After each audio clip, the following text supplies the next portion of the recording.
अनेक क्लिप्स आपण त्यांच्या पाहिले असतील की आता मुंबईत खड्डे पडणार नाहीत, आम्ही असं केलं तसं केलं, अमुक केलं तमुक केलेलं आहे.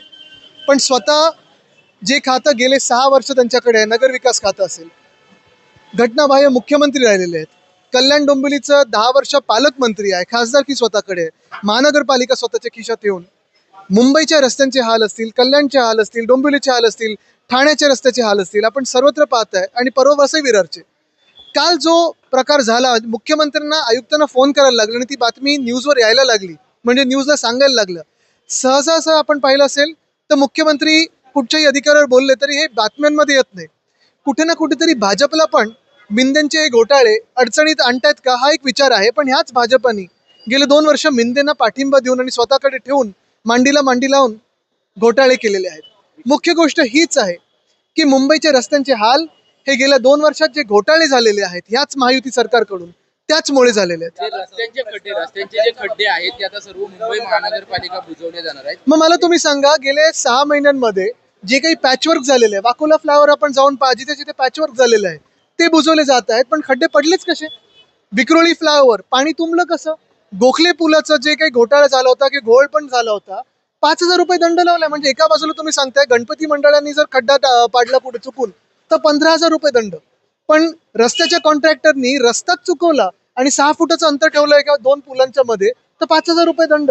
हे फक्त भाजपच्या कारभारात होऊ शकतं. महापालिकेनं ज्या पद्धतीनं दाखवले की MMRDA रिजनमध्ये येणारे किंवा त्यांच्या अंतर्गत येणाऱ्या रस्त्यांमध्ये सुद्धा ते खड्डे, महापालिका असेल किंवा MMRD असेल, MSRDC असेल, ह्याचे मंत्री कोण आहेत आता? फेकनाथ मिंदे आहेत. नगर विकास खातं कोणाकडे?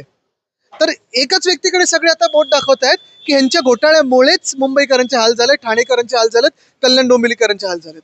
क्रिकेटच्या सामन्यांवरनं आज देवेंद्र फडणवीसांनी अप्रत्यक्षपणे कुठेतरी बाळासाहेब ठाकरे यांच्यावरती टीका करायचा प्रयत्न केलेला आहे. या ज्यावेळेला आला होता मातोश्रीमध्ये त्याला त्यांना कुणी बोलवलं होतं, एकदा आरशात पाहावं असं. मला वाटतं त्यांनी मोठ्या साहेबांवर, आदरणीय हिंदू सम्राट बाळासाहेब ठाकरेंवर टीका करणं हे कितपत योग्य आहे हे त्यांना जनता सांगेलच. कदाचित आता वरिष्ठ त्यांच्या पक्षामध्ये राहिले नाहीत, ज्यांना माझ्या आजोबांबद्दल आपुलकी होती किंवा शिवसेनेबद्दल आपुलकी होती, नाहीतर त्यांनी पक्ष फोडू दिला नसता. पण एक महत्त्वाचं आहे, जेव्हा जावेद मियांदाद मातोश्री इथे आले होते, मी देखील तिथे होतो आणि तिथे मला हे आठवतं की माझ्या आजोबांनी ठणकावून सांगितलं होतं की जोपर्यंत पाकिस्तानमधून अतिरेकी हमले थांबत नाहीत तोपर्यंत आम्ही क्रिकेट तुमच्याबरोबर खेळू शकत नाही. हे ठणकून सांगण्याची हिंमत माझ्या आजोबांमध्ये होती.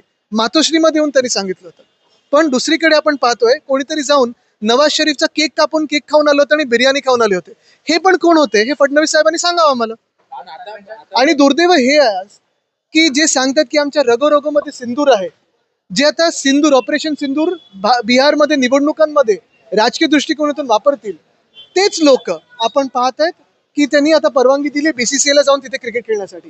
दोन्ही गोष्टी आहेत. BCCI जे सांगते की तुम्हाला ऑलिम्पिकचे कायदे बघायला पाहिजेत, जागतिक कर्टसी पाहायला पाहिजे. हेच ऑलिम्पिकचे कायदे आणि हीच जागतिक कर्टसी जर तुम्ही पाहिली तर हॉकीवर पण लागू होते. तरी देखील पाकिस्तान सांगते की आम्ही तुमच्यासोबत हॉकी खेळणार नाही. पाकिस्ताननी बॉयकॉट केलंय